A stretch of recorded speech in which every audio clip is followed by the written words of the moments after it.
Dito tayo ngayon sa strawberry farm mga kalakbay. Kita ko pala yung parking lot nila dito, napakalawak yun.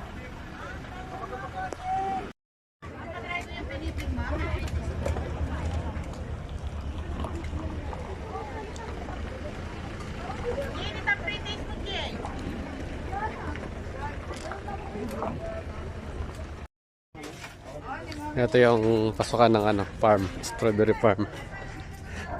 So yun, napakalawak pala nito.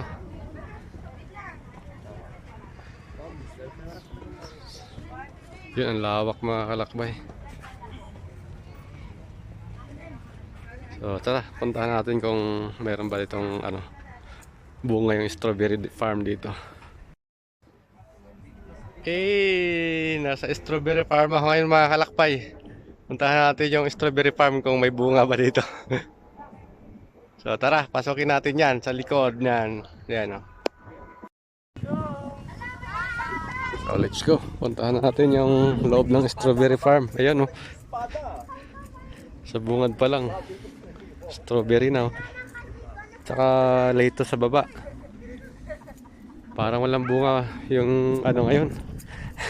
Strawberry farm ngayon. Parang wala atang bunga.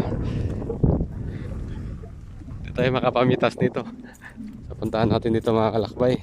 Kung ano meron dito sa loob ng strawberry farm. Dito ang daming lettuce oh. So dito pala hindi lang pala strawberry yung laman itong mga na to.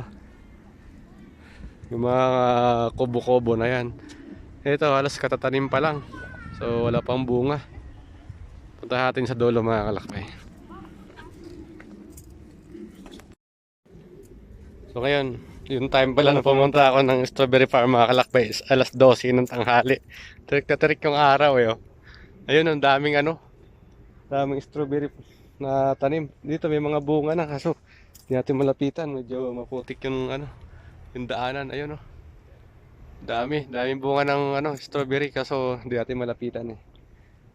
Tapos dito naman sa kabilang side, yan halos katatanim pa lang. So wala pang bunga to. Mga green pa yung bunga makalakpay, hindi pa masyadong mga hinog.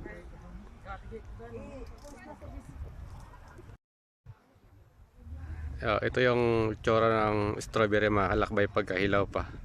Ayan o. Yan. So kulay green pa siya pag hilaw. Kaya ito lang pala, pwede na magtanim sa likod bahay oh. Kaya itong style lang gagawin oh. Yun oh, para nasa paso lang.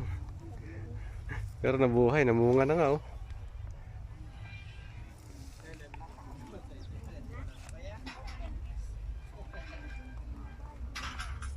Pwede pala.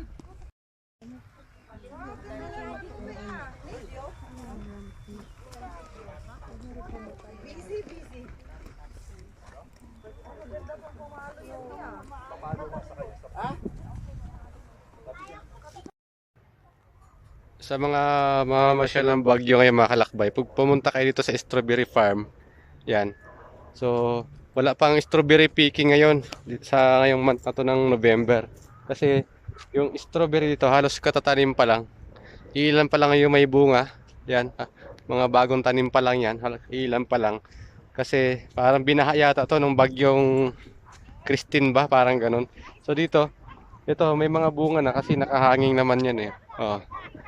Pero hindi pa mga hinog, mga hilaw pa yan mga kalakbay. Yan, sa part na to. Sa Job's Little Farm, yan. Job's Little Farm to. May mga bunga na to pero hindi pa ganoon kadami. Tsaka ilan-ilan pa lang yung may hinog. So baka next month siguro may strawberry picking na to. Pero sa ngayon, sa month of November, wala pa talaga. Kahit doon sa mga tindahan, ilan pa lang yung mga nagbebenta ng strawberry na hinog. So yun lang mga kalakbay, sana makatulong to sa mga lalakbay pupunta ng Baguio.